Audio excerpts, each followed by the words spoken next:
अस्सलाम वालेकुम व्यूअर्स, कैसे हैं आप सब। लीनाज़ होम टीवी में वेलकम।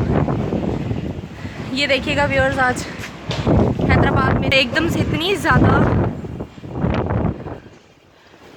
ज़्यादा आंधी आना शुरू हो गई है। देखिएगा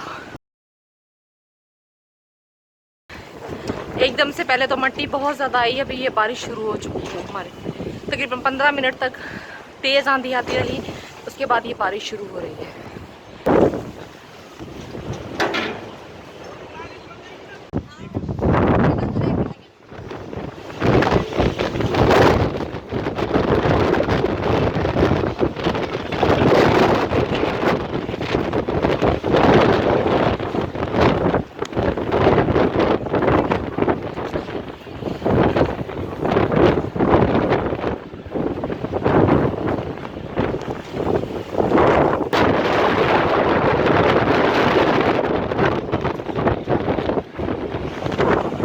अल्लाह ताला अपनी रहमत करे सब पर। और ये बहुत ही तेज़ आंधी आ रही है, बहुत ही तेज़।